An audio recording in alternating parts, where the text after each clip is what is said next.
Ladies and gentlemen, ATDF everything in that shelf presentation.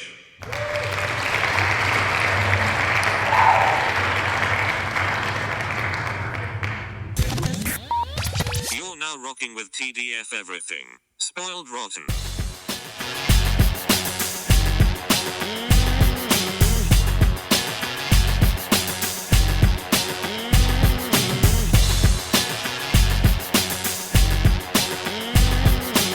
Spoiler alert. Welcome back, everybody. Hey. It's me, Daniel, And this is Ben on Spoiled Rotten. on that shelf. All right. It's we boom, we are here to talk about episode 4 of Ms. Marvel, Seeing Red. It's an episode. Before we start, I guess It's an episode. it's an episode. I think for the last two episodes, I was thinking like, I'm not having as much fun, but I think what I was reacting to is that they are just making room for the parents to really be full-on characters. Like, Right. obviously we talked in episode 3 about like the conversations that her mom and dad were having and how that opens things up. This episode it's still about Kamala, but it's really giving space for her mom and grandmother to talk to each other.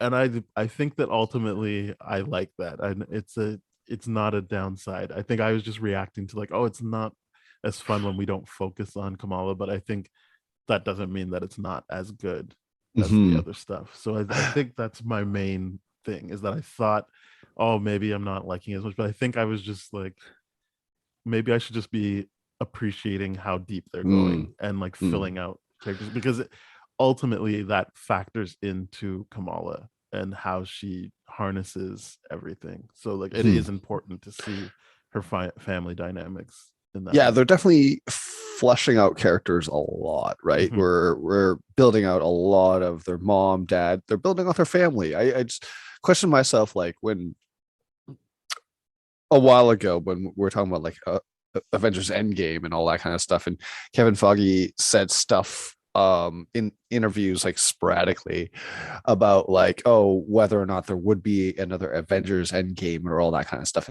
And since then I've seen this pattern of like every movie having that like mini kind of like Avengers-esque style thing where there's more development as a team. In the first phases there'd be like, oh, this is a Tony Stark movie.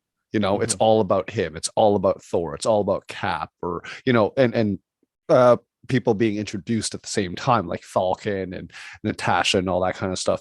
But now their own solo movies and their solo titled endeavors and escapades, or whatever you might call them, everyone's getting more fleshed out. I'm thinking about Shang-Chi, how much fleshed out Katie got. I'm thinking back to, WandaVision, how even much the kids got fleshed out, despite the fact that they were basically story vehicles Monica, to move everything. Agatha. Like Agatha, you're right. I think there's an awareness now that the side characters are creating that universe within. Like there's like every property, rightfully being so, or character is being treated as its own universe, and I think that's wildly exciting too, right? Even look at Bruno. The amount of like fleshing out. So I really I like hearing what you have to say about that, because I feel like I'm echoing that too, but more like I thought that I thought it was more intentional by Marvel.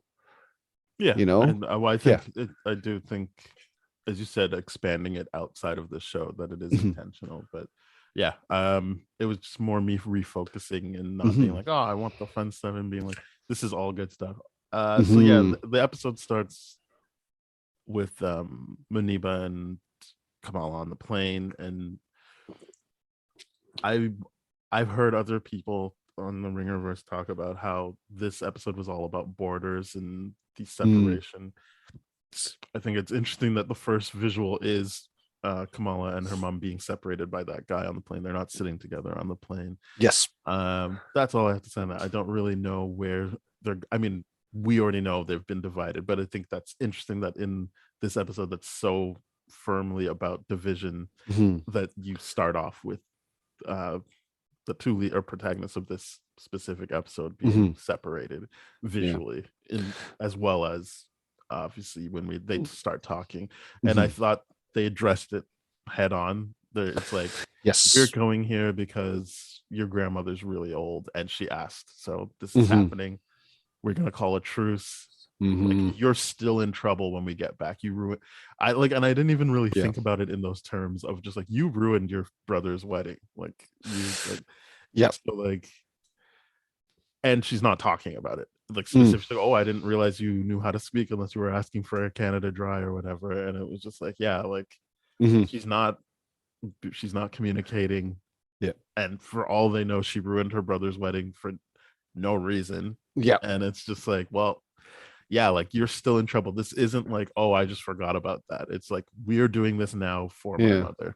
Yeah, I think the mom's being super mature in this situation. You know what I mean? Like, it's just like, hey, this might be the last trip ever. Later in the episode, maybe we hear a different discussion that might have different plans. But it's such a fascinating and healthy way to be like, hey, right now, this is how I'm mad at you. Maybe it was the idea, like, hey, I'm mad at my daughter right now. Could you please sit between us because I don't want to sit next to her? Like, it could be that, or it could be like the guy's just like, I really like the middle seat. Whatever it might be. I like that bridging, even though there's a divide in that beginning, the all about borders thing. Great theme, that they brought up. And then they're originally, hey, I'm gonna peace truce right now. But yeah, you ruined your brother's wedding, and until you can explain your way out of that, we have every right to be mad at you. And I think that's valid.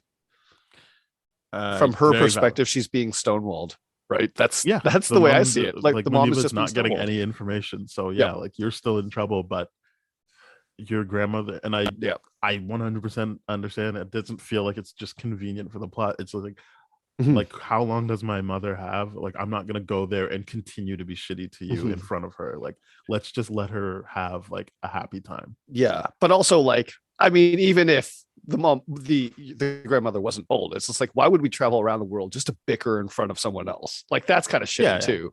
So like, let's get this shit done at home. Let's keep it in the home, like in the behind closed doors kind of situation. But this is got some explaining to do. Yeah. And I also recognize that it is I almost called her Muneeba trying to save face in general. Like, we'll get into it, but like, as they go out into Karachi, like, there's people who are like, oh, Muneeba, like, interesting.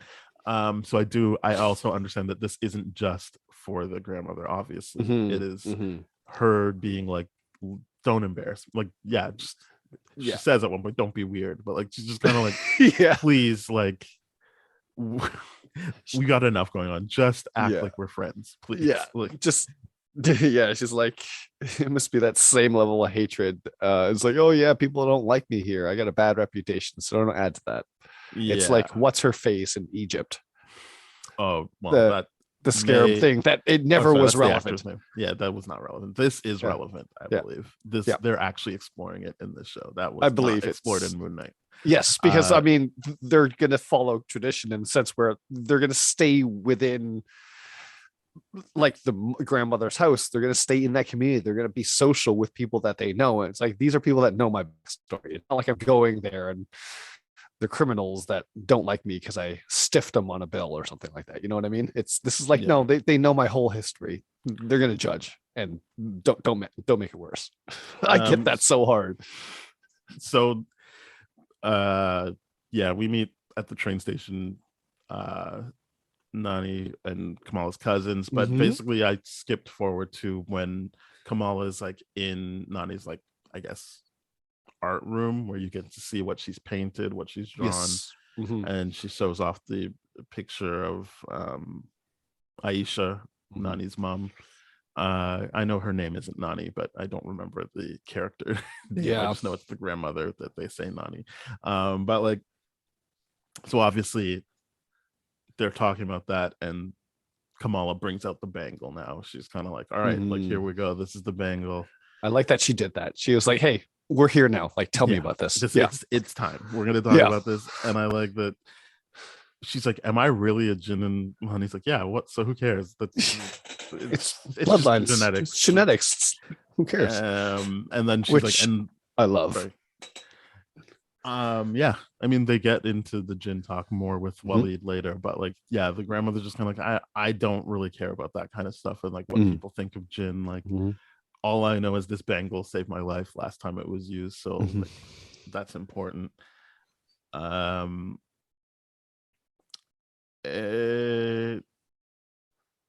And basically, yeah, they're talking about the train vision. And she's like, "This is that?" She's like, "Yeah, this is what got me on the last train out of India."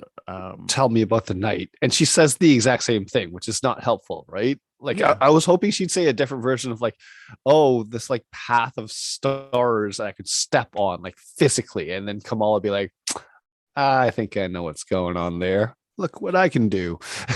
Well, she does say one helpful thing, I think, which is like, she's like, I think Nani was kind of like, yeah, I don't really know what's happening, but I know you have to be here to figure it out.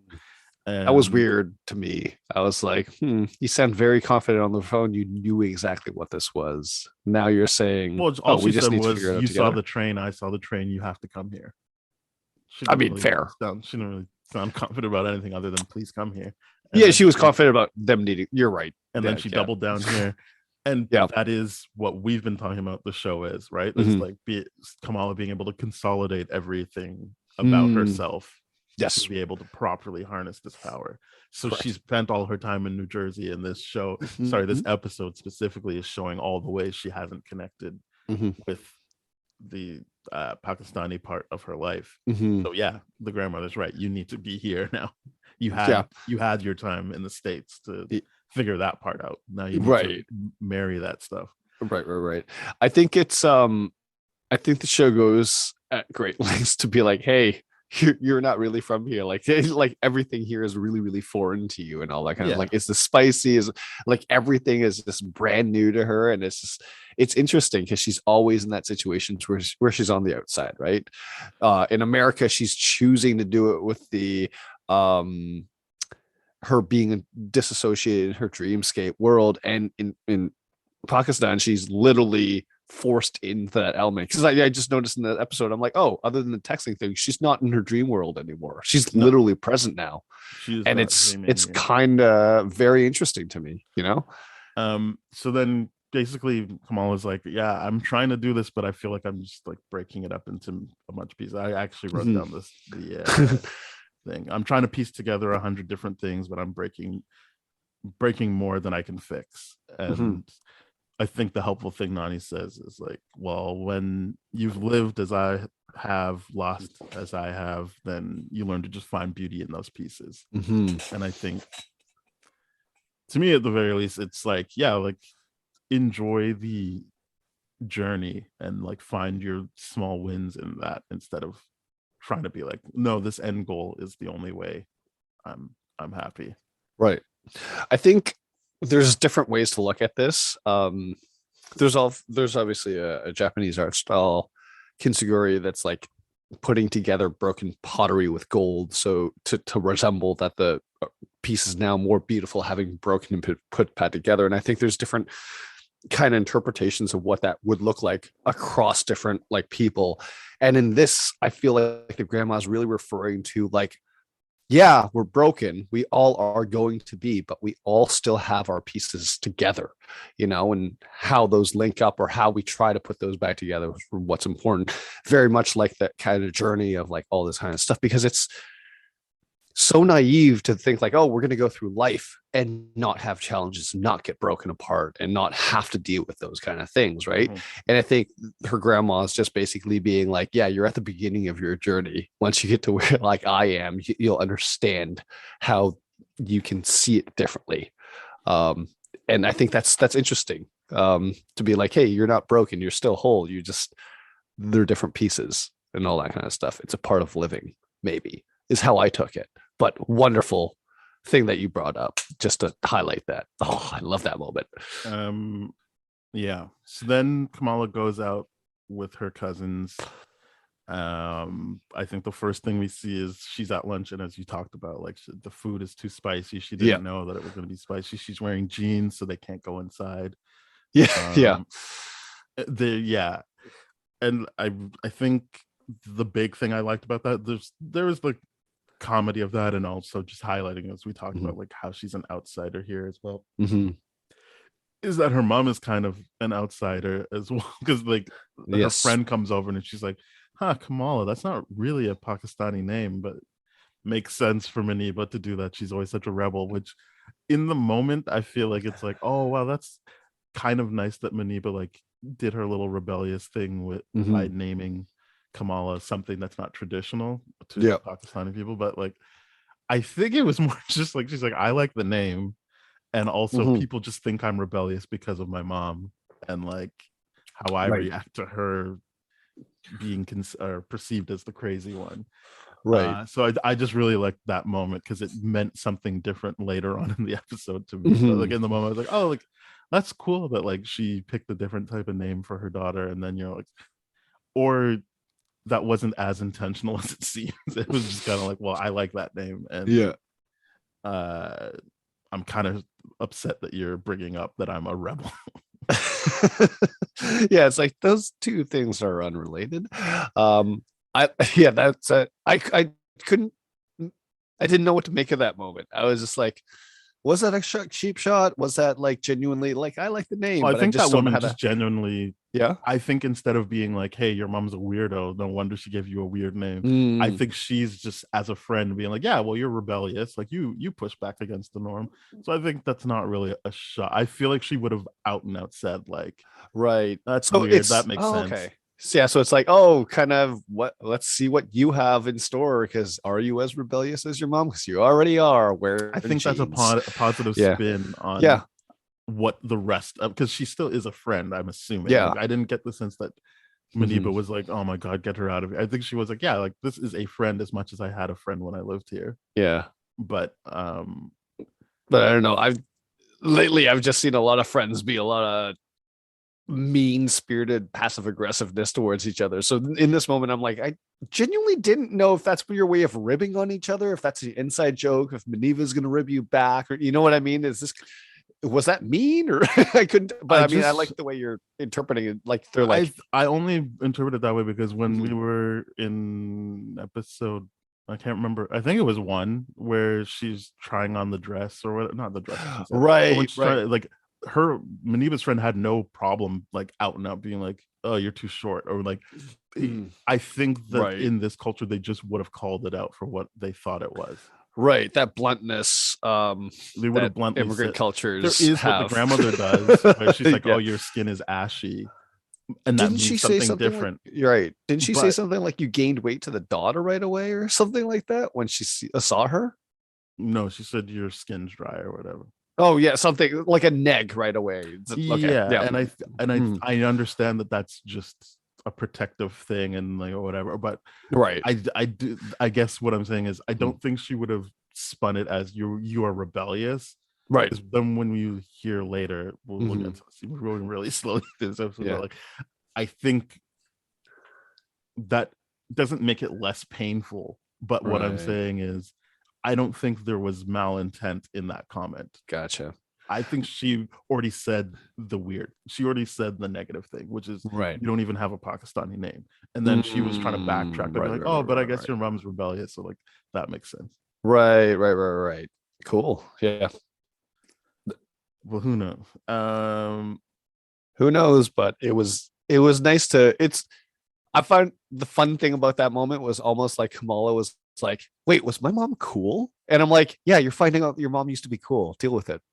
Because that's exactly what that's how I saw it at first, and then I was kind of like, nah, it's not that positive. Like I think that's what I thought at first, was like, oh, that's nice for Kamala to see, but then we'll get to the scene where I'm like, I think that was more just to not the so I don't think the friend was doing this. I think this was just highlighting the pain that Muniba feels being back there. Gotcha. Not that the friend was purposefully trying to hurt her. But I guess it could be both. It could be Kamala being like, oh, well, I mean, my mom also wasn't accepted. Or like, she's an outcast or black sheep or whatever it might be. But so she's trying on stuff, and then she asks a vendor for directions to the train station. Yeah. Basically, right after being like, I have to stick with my cousins. Like basically, Yes. just immediately after that conversation is like, all right, well, I'm out. Peace.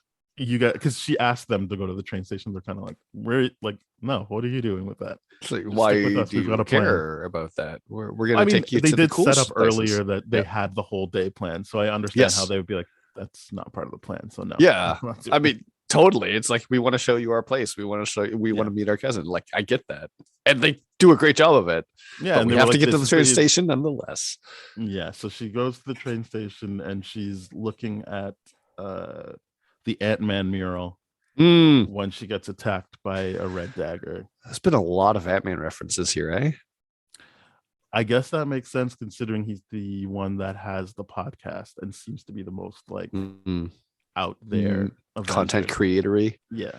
Yeah, So I get that makes sense that people would connect to him fair enough. in that way because Mhm.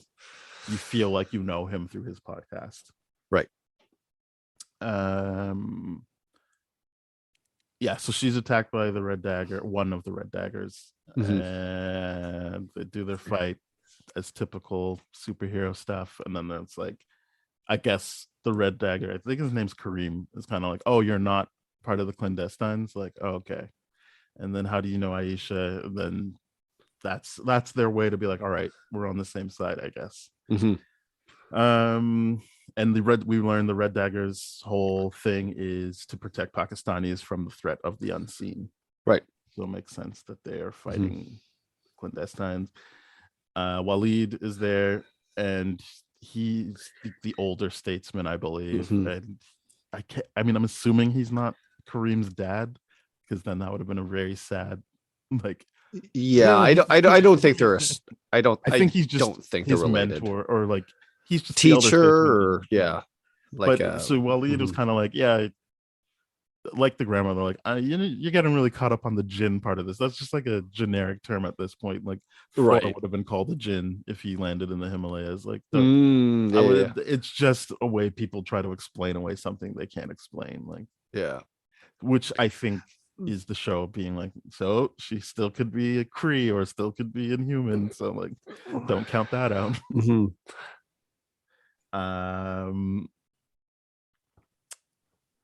Love how he gives her the comic accurate vest thing. That was, and it's woven into the story. Literally woven. It's such a nice moment. I was gushing at that moment. I'm like, oh, it's a comic accurate suit. I'm like, this is why she's wearing the mask thing. It's not because she was just being silly in the thing in the train station. That's what I like about Phase 4 is that they're just like, no, we're doing the comic accurate suits. Yeah, I agree. We're not afraid anymore. Yes. So I appreciate that. But yeah, so basically Waleed gives way more insight into, and I think it's probably what you were talking about last episode, where it's like, you don't think that Najma was telling the whole truth. And he's basically like, yeah, like their whole thing is a division, a border, is this veil that they're trying to break down, and basically bit by bit their world will take over. Like our world will cease to exist once they like accomplish what they're trying to accomplish. Once they bleed into this world. And so I guess you have just a better understanding of what the stakes are at that point. Of like, all right, it's not like, something will blow up and maybe we'll lose a couple lives. It's like, no, everyone as we know it will cease to exist if they complete what they're trying to complete with the bangle. They're not just trying to get home. They're trying to create a new home. It's like that's exactly like the terraforming thing from Man of Steel and other things. Like, and other things, like I would also say Stranger Things, but obviously I'm not referencing that very much because huge spoilers this weekend. So and I haven't seen it too. So no, but it's very similar. But we're very similar to like this. And I'm trying not to say upside down, but like it's very similar to a mirror. It's like there's dimension. the veil. Yeah, the mirror dimension. And veil, right. He layers it on top of like, he's like, here's a map of the world, here's their world layered over our world, and it's the veil that's keeping it apart, keeping things the way. If we're using MC stuff, it's like, That's not the same thing. I wouldn't even bring it up, but I was gonna say it's kind of like the mirror dimension with done when you do the Doctor Strange films, where it's like, Right. but it's not the same thing. So Yeah. I retract that. Literally ghost dimension. That's the best way to describe it. Hence Jinn, demon, whatever you might want to say. Waleed finally explains what the bangle said, or not explains, he reads what's on the bangle, which is what you're seeking is seeking you. I probably got that quote wrong, sorry, but what you seek is seeking you. Question: did they have an explanation for why he was the only one that could read it?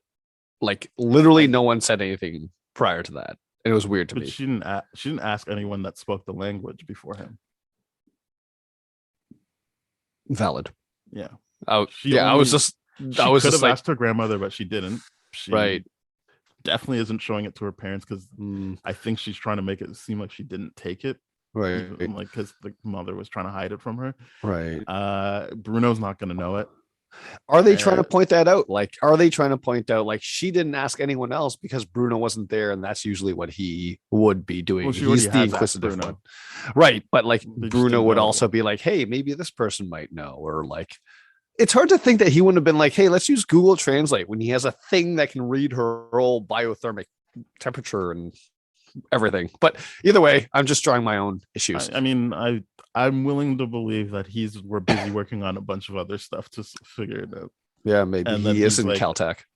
Yeah, like I could see him being like, I'll get to that, I guess. Like, it's just, yeah. Actually, he asked her, and she was just kind of like, I can't read it, I can speak it. Like, right. So then, like, I guess for me, I can, as I already said, I'll meet the show more than halfway every time. Like, I can see him being like, well, it's obviously not that important to her because right. She just kind of dismissed it as like, well, I don't read it, so. Cool. But yeah, she finally gets someone to explain it or read it to her, and that's what it says. And then I'm not saying this is strong or good, but it seems like I was right that the clandestines were kind of just like pretending to be knocked out because they very easily get out of the ODC's like prison. They're like, all right, we're done pretending. And I was like, oh, okay, I don't know what like benefit you have from getting out here other than it's out of like public eye. Yeah, I don't know, but I want to say that the effects of the stun gun wore off, and that's what I wanted to say. And could be that not all of them got hit with the stun gun though. Yeah, that damn it. I think they were just like, we're just gonna play. I think they're just like, we're gonna play lame. I don't understand why, but for what reason it's better other than like they already made a big scene, so why would they care? But like, I guess they still want to move somewhat in like anonymity. I wish she would have said something like, don't worry, relax, she'll find the other one for us. You know what I mean? Like, I'm like, okay, that would make sense. Yeah. What do you mean? Yeah, just like the other bangle. Remember how they keep making a reference of like, oh, there are two. It won't work without the other one or something like that. So So maybe the clandestines were like, okay, she's got one. We know where that is. And we tested her strength. Let's wait for her to find the second one or something like that. Maybe, I don't know. But that could have explained it way better than this. I don't know how that explains anything. I don't know, the idea of like Aisha just letting her find, because if they need the second bangle, right, and she's on her quest to find the second bangle, I think they're just saying it would be easier if they had the second one, but I think they're all kind of like, we already know where one is, that's the one we're going to use. Damn it. Yeah, I was frustrated by that scene. I was just thinking of all. I'm not frustrated by it. I just don't care. I'm just like, actually, whatever, man. Like, this is a corner they're willing to cut, and it doesn't really matter. Like, a corner, yeah, that's very accurate way to say it. Very accurate way of saying it. I think that it's clear what the focus of this show is, right. Unfortunately, this brings it brings it down. Don't get me wrong. I'm not like, oh, it's still perfect. This brings it down, but also kind of like, if it meant like we wouldn't get this show if they were just stuck on how to figure this part of it out, I'm glad they just were like, fuck it. Like, we're just cutting, we're just gonna cut a corner here. And Yeah. this is what's happening. I'm happy that we have the show, so I'm willing to take this confusing writing or that looks kind of lazy. Maybe it'll all play out properly, but I'm also kind of like, it's not killing the show for me. It's bringing it down, but it's not killing it. Yeah, fair. It's something that I believe, had acknowledged on the podcast already. It's like the clandestines. Yeah, we have. Last episode, I definitely complained about how weak they were.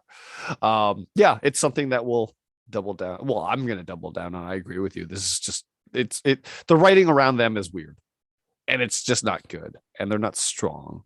So no.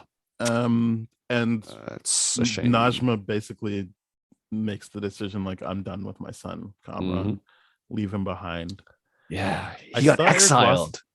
Sorry, was not understanding, like, or maybe he just wanted to make a joke, and maybe that's why he's way more successful than us. But his run on like, oh, like, what did they just walk a little bit faster than him? Like, no, he just got rejected by his mother and the only family he knew. I think he understands that like walking with them isn't going to make things better. Like, I think he just understood, oh shit, I just got kicked out. That's that. It wasn't a matter of like, oh, he just couldn't catch up to them. I think it was just like, I actively just had my mother tell people, leave me alone, we're not coming with him. He made his decision. Yeah, and like, hey, would you want to follow someone after they say that? That is pathetic. I mean, that's like, you're talking about like a peer. Like if your parent like rejects you like that, I think you're gonna be like, you're broken. I'm holding back. I think I'm gonna take some time.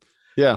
I don't understand why there was not an understanding of this, especially when they're showing you that the clan, like you said, family, very important word there. And the show is showing you how important community is and how like the mother is lost without it. Like it shows you all those kind of things. It makes perfect sense. Yeah, like that he's hurt. He's physically and emotionally down stunned. Now. He's like, what's going on? Is this my heel turn? Whatever, like, you know. But it's I get why that was very real. I'm like, why would I follow that? I would just be stunned if my parents ever said that to me. Yeah. So I mean, again, as I said, I'm watching his coverage. Obviously, he's way more famous than I bet we will, or not famous, more successful at this than we could ever hope to be. I'm assuming, but the joke run there was kind of like, was this what people want? Like, is this real jokes that like clearly are missing the mark? I guess so. I see it everywhere. Like it's not something I really want to lean into, but I guess that's what people like. So that is the clandestines contribution to this episode. Just breakout. Not a good one. So then we get to the good stuff, which is she's cleaning up Nani's house, and she's frustrated. I've seen this play out. Like the House of R was talking about this on the Ringerverse, just like I feel like, to say, like a privilege to be able to see your parent interact with their parent. Like it's not something everyone has, but like it is. It's like it's like, and it's not that Kamala's seeing it, but like we get this insight into like a parent dealing with their parent, and she's trying to make, you know, as we've already hinted at, like her crazy mother, and she's trying to create this sense of order by cleaning, but also, you know, obviously these are her feelings. And then she lands on the whole like, what are all these milk toffees doing here? Like what's this? And it did hurt when she was just like, well, the explanation hurt. You love those. I just thought like if you ever came back, you'd like to have them. And I was just like, fuck you, Maniba, you heartless bitch. Like, I know that was just obviously not. But like, I was just like, oh man, like, I'm glad that softened her. But it was just like, man, like, yeah, your mom never gave up on you. And Maniba rightfully pushes back when she's kind of like, even when dad left, you just kept with your like weird theories and out there stuff.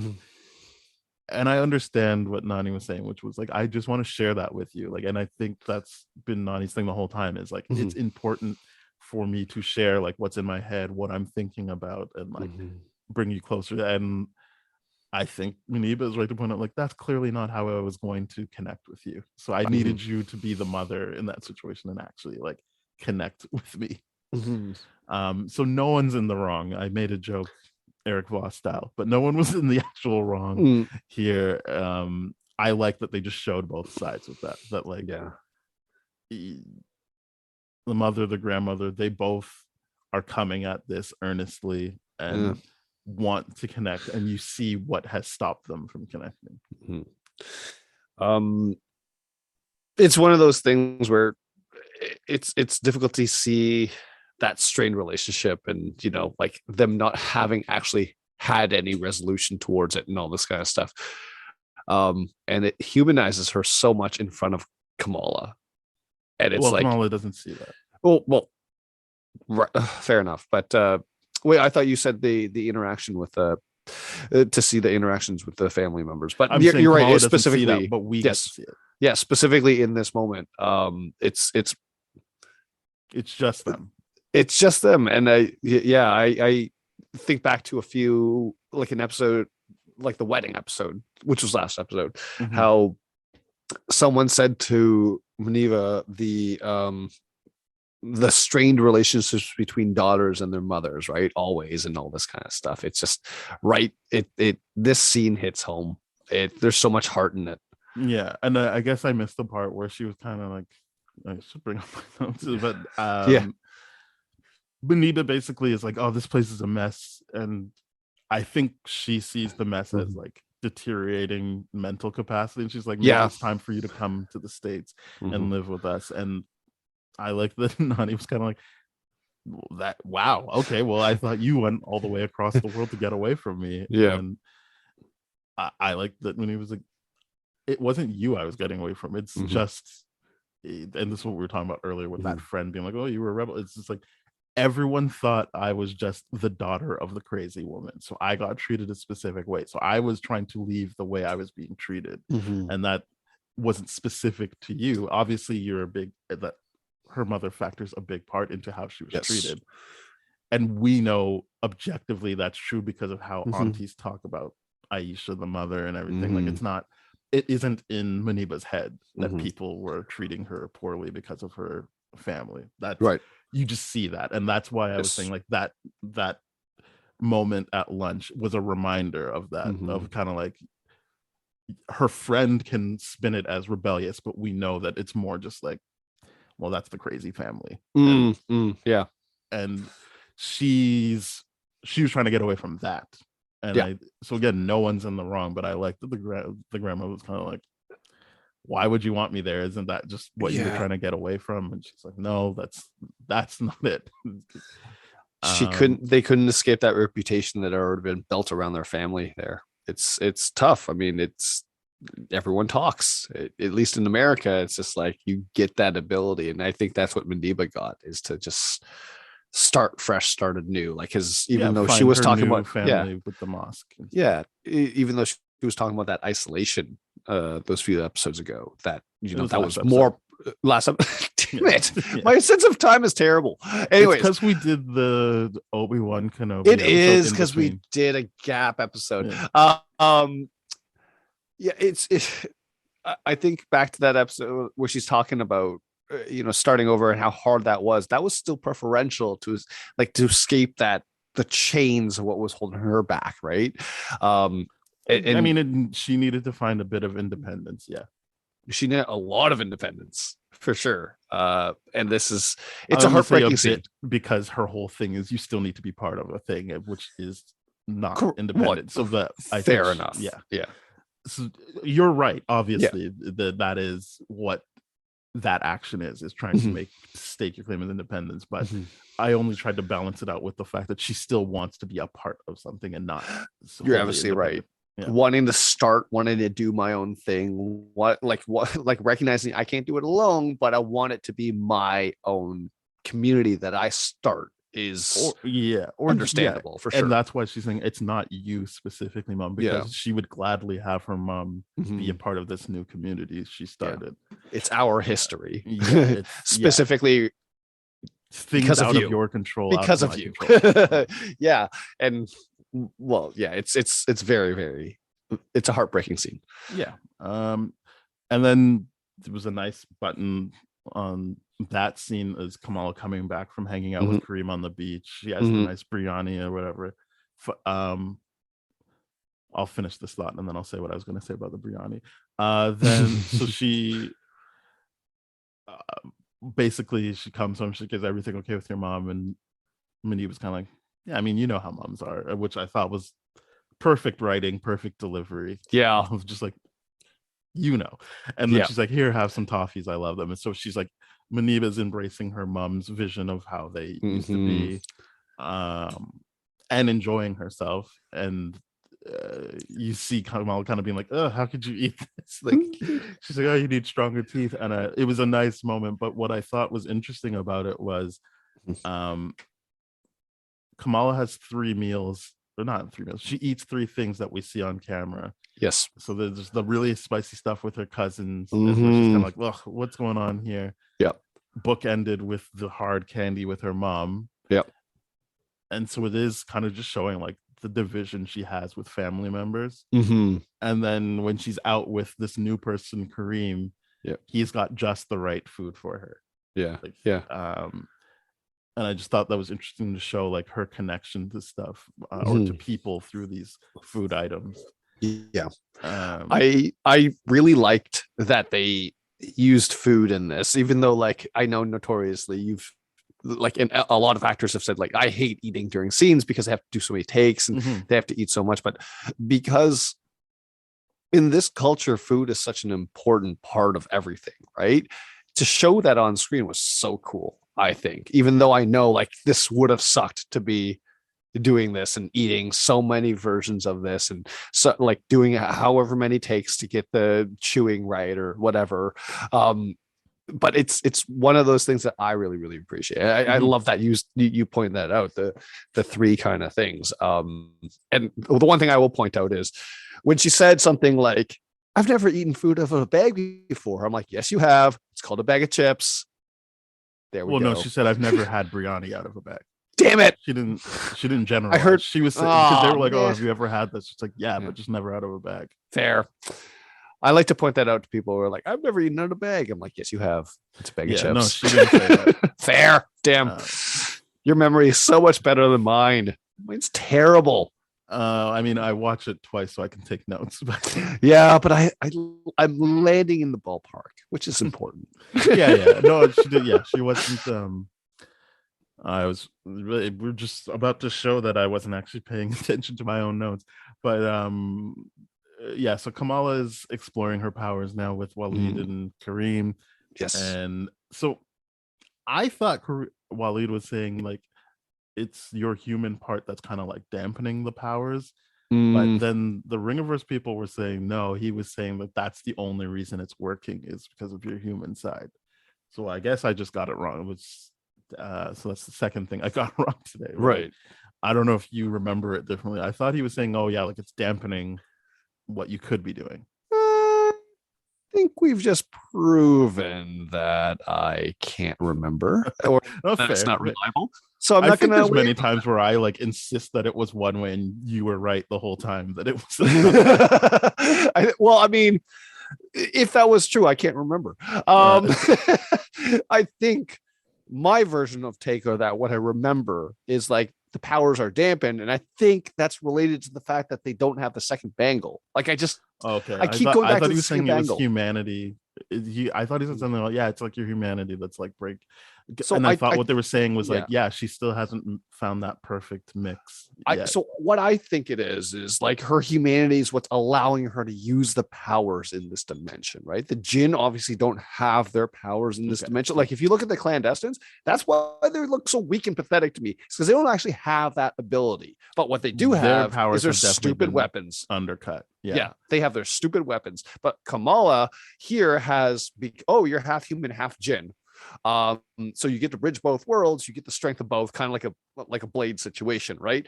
Okay, that's more what the Ringiverse people were saying. Okay, yeah, that's how I feel, and then the bangle just allows it to happen. But then once, I'm 100% sure because the directors of the show have said her powers evolve. I'm like, okay, well, they're evolving now by learning, yes, but then second bangle, and then she's up to the feature film level where she actually has enough powers to match Miss Marvel, Captain Marvel, and Monica Rambeau and all that kind of stuff. So that's what I think the purpose of the show is. Like, you're complete, we find the second bangle. There's an analogy there, there's a metaphor we will figure out in future episodes, but I do believe we're getting that second bangle, and I do believe that's what's dampening her, is just you only have one bangle right now. Yeah, so then, as I said, I also got something else wrong, which is obviously the clandestines come back at the end of the episode to fight them. That wasn't their only thing. So they needed, as I said, they're trying to cut corners, right? They need the clandestines to be in Karachi to fight, so they needed to show how they got out of the thing. Sure. And the only reason they were caught was because they needed Kamala to not die, and they didn't want to bring in another superhero, so fine. I see how they got to the corner they wrote themselves into. Yeah, I'm not saying it's executed well, but as I said, I don't have a fix for them, and I don't think it's on us to fix it for them. It's just, it is what it is, and I can see how they got there, unfortunately. Right. So yeah, they're fighting them. Waleed dies, as we mentioned. Yes, it's an intense chase. I have noticed that the stunt double for Iman Vellani just looks bulkier than her. Like, it hasn't been the best trainer, but also, like, I don't care. Obviously, stunt doubles are a part of making these shows. It is what it is. Stunt doubles are a different breed of people. They are the most extreme people ever. They should get more. They should definitely get more recognition. 100%. They do great work, especially when people are talking about not wanting to just see a bunch of ones and zeros punching each other. Then I think stunt people are a big part of helping you bridge that gap. This is my appreciation to y'all. But yeah, that happens, and then the fight kind of ends when Najma stabs the bangle, and then explosion. Sorry, what's her name? Kamala. Gets sent back to, I'm assuming, the night of the last train leaving. Flashback thing. Well, I mean, it's not. I mean, she is in a flashback. She has been sent back in time. Or into a memory. Something. But yes. She is no longer in present day. And that's where we end the episode of Seeing Red. And she's on the train. Yes, she's on top of it. Yes.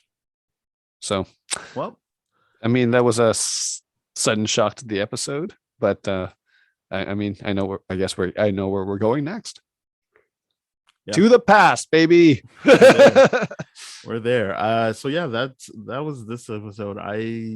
As I said, my initial thoughts were like, I'm not having as much fun, but I don't think I was looking at it properly. I think I should be happy that we get moments like we talked about with Muniba and Nani, or even just the writing of like something I didn't realize until right before recording. I was like, hey, like those 3 meals really kind of set up her relationships with these people, and like how open she was to like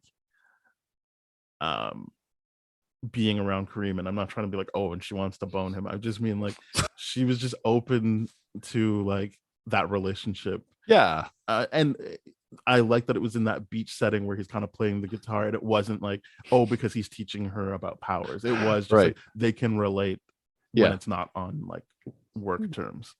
I love how the MCU has gone to show that at any beach there's always a guy with a guitar.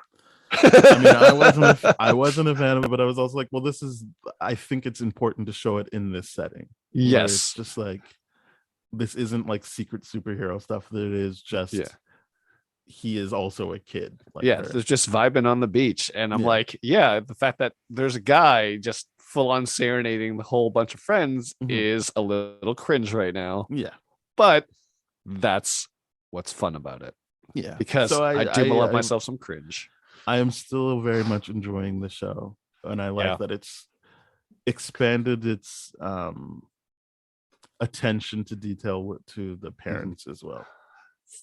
I am loving this is my biggest issue right now. I'm loving everything that's not related to the actual superhero element of the show right now, because I feel like that part is really, really weak. Partially because, yes, she's not trying to be a superhero right now. She's trying to figure out stuff. And I get that that's not going to lead her to do things and have the biggest confidence, but they are underwriting the threat element of that. They're underwriting a big part of it. But like you said, I'm just looking past that because everything else is so strong, right? The thing that's surprising me about this series right now is I thought we'd get a lot more dad. We are getting all the mom. And that's wildly interesting to me because I've never seen the mom explored in the other media that I've started like taking a look at. And I think maybe that's where they get a lot more freedom to write this character. Right. But I don't know. We'll have to, because unfortunately, if we write about the dad, it's all grounded in how well, it's just her and the dad and the brother. It's the mother's not there, and that's gonna be real sad. So it's good writing about the family, about the community, about the stuff that's representing Pakistani culture. But the superhero side of things is falling a bit flat for me. Yeah, I mean, I'm not saying you're wrong. Obviously, you can't be wrong about your opinion. I think that what we set up top was it's all connected, right? Like she's not going to progress with the superhero stuff until she sorts out this family stuff. It's all connected, right? Yeah, it has to be this marriage, and we've already seen her work as much as she can work on the using the powers. It's only ever going to level up when she's squared away when she's being trained with her family. And so so that's what I think is good about the show is that they have given themselves license to explore the family stuff. Where we agree is that the clandestines don't seem like an interesting villain. Like I think they set up the stakes perfectly fine, so I don't think the threat is underwritten. I just think that those characters are underwritten, but since they haven't really taken up too much of my time, I'm not that worried about it. Yeah, because I mean, I can understand why they would underwrite the character villains. They're just a vehicle to get to, okay, we're opening the portal. Like that's not, you don't need the most strong villains there. You do need like one competent one. They're not the threat. It's the threat of that portal being opening. Exactly. So it's just like, I get it. It's still a little disappointing to me, but whatever. I'm interested to see how the exiled son comes back, what the relevancy there is, if that's just an Easter egg for like, oh, he'll be explored in Miss Marvel season 2 after the Marvels or something like that. But I don't know. We'll see. But I think he's got to come back, right? What you said last Kamala episode, which was, oh, I wonder which side he's going to choose. And I said he already chose his side, and then the show was doubling down on that by having the mom be like, he already chose, like, like he didn't give us the information, and then he tried to protect them, so he's out. Obviously he's a very good character to carry on further, but my assumption is that was the point of that scene, in addition to showing how they showed up in Karachi and why he's not with them, but I do think it was also to just show like it's not just the audience that noticed that he already picked his side. I agree. But we will see him again. I mean, I would imagine at some time. I can't imagine they just stopped writing that character like they did with the Zoe character, which I'm glad has not been talked about for a while too. Is her name Zoe? I don't like the follower. Okay, okay. I'm remembering the name, but maybe she'll come back in the final episode or something like that. In the show, but thank you very much for listening, everybody. We're part of the That Shelf Podcast Network with other great shows like Bad Gay Movies, Black Hole Films, Changing Reels. So please go to thatshelf.com. You'll find those shows, our shows, more shows. So do that. And if you want to hear older episodes of Spoiled Rotten, go to tdfeverything.com/spoiledrotten. Our email is spoiledpodcast@gmail.com. Our Twitter is @tdfspoiled. We're on Apple Podcasts, Spotify, Stitcher, iHeartRadio, Radio Public, a whole bunch of places. So please rate, review, subscribe, follow, share with your friends, and please get in touch with us. Let us know how you're feeling about this show. Again, I'll ask you, let us know if there's any other things you want us to cover. We might do it, we might not, who knows, but just get in touch with us and let us know what you're thinking. Thank you very much. Goodbye. Cheers.